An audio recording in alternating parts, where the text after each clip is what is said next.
आज के इस वीडियो में जानेंगे रिएक्शन ऑफ बेंजीन बेंजीन के साथ रिएक्शन कैसे होता है और उसी को जो रिएक्शन ऑफ बेंजीन है उसी को बोलते हैं electrophilic substitution reaction of benzene.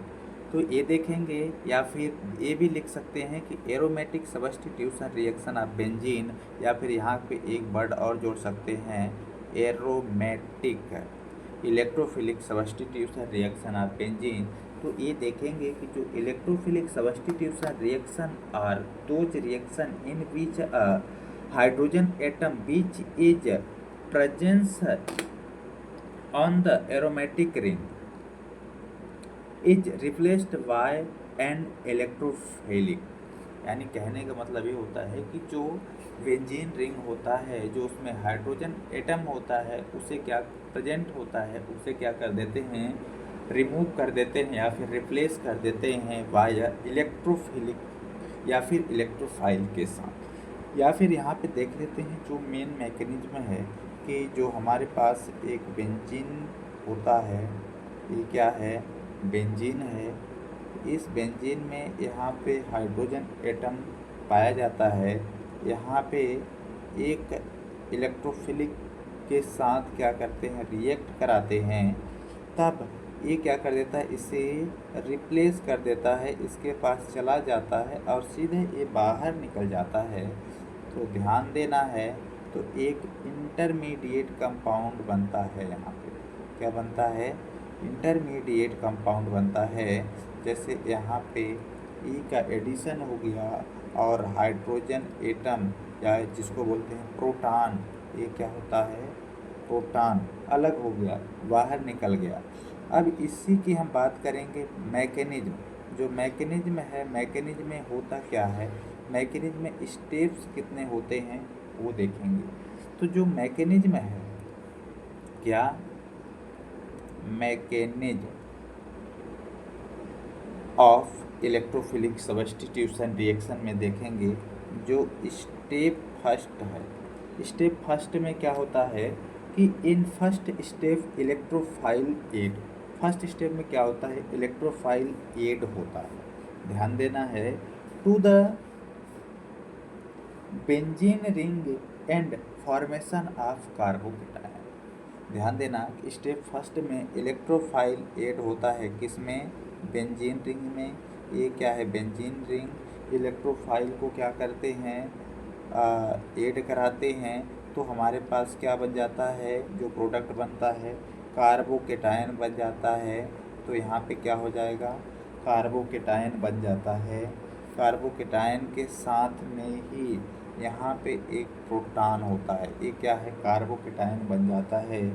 इसको बोलते हैं कार्बोकेटायन, यानी कार्बन पे आयन आ गया, कौन सा, केटायन आयन आ गया, इसको बोलते हैं कार्बोकेटायन। एंड स्टेप सेकेंड में होता है कि in the second step the intermediate proton, जो इसमें क्या है, इंटरमीडिएट प्रोटॉन है ना, इसको क्या करते हैं, टू गिव सब्स्टिट्यूट प्रोडक्ट, इसको क्या करते हैं, प्रोटॉन को सब्स्टिट्यूट करा देते हैं।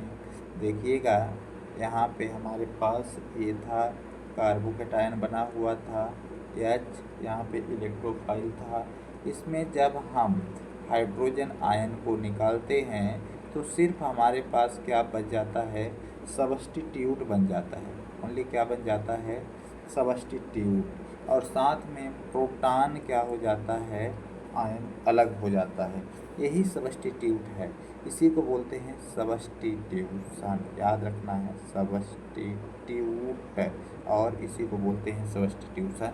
जो सारा मैकेनिज्म होता है, hydrogenation, chlorination, bromination, iodination, alkylation, acylation, जितने भी रिएक्शन होते हैं बेंजीन में, इसी प्रोसेस के आधार पे होता है, इतना याद रखना है। लाइक दैट के लिए हम यहाँ पे एक एग्जांपल दे देता हूँ, समझिएगा एग्जांपल में। जैसे बेंजीन में सल्फोनेशन कराते हैं, क्या कराते हैं, बेंजीन में सल्फोनेशन रिएक्शन कराते हैं, सल्फोनेशन रिएक्शन। सल्फोनेशन रिएक्शन में होता यह है कि वेन सल्फर ट्राई ऑक्साइड, क्या करते हैं, सल्फर ट्राई ऑक्साइड को ऐड कराते हैं in the presence of sulphuric acid in benzene ring. यहाँ पे क्या है, बेंजीन रिंग है, सल्फर ट्राईऑक्साइड, इसको क्या बोलते हैं, सल्फर ट्राईऑक्साइड है। और हमारे पास यहाँ पे क्या है, बेंजीन है। In the presence of concentration H2SO4 के साथ में रिएक्ट कराते हैं, तब क्या होता है कि अभी आपने मैकेनिज्म देखा था, इस पोजीशन पे जो H था इसका एक H यहाँ पे आ जाएगा और जो SO3 है यहाँ पे आ जाएंगे SO3H। इसको बोलेंगे सल्फोनिक, इसको क्या बोलते हैं, सल्फोनिक एसिड बोला जाता है। और साथ में क्या है, बेंजीन, तो इसका नाम होगा बेंजीन सल्फोनिक एसिड। इसी तरह से सारा मैकेनिज्म फॉलो हो गया।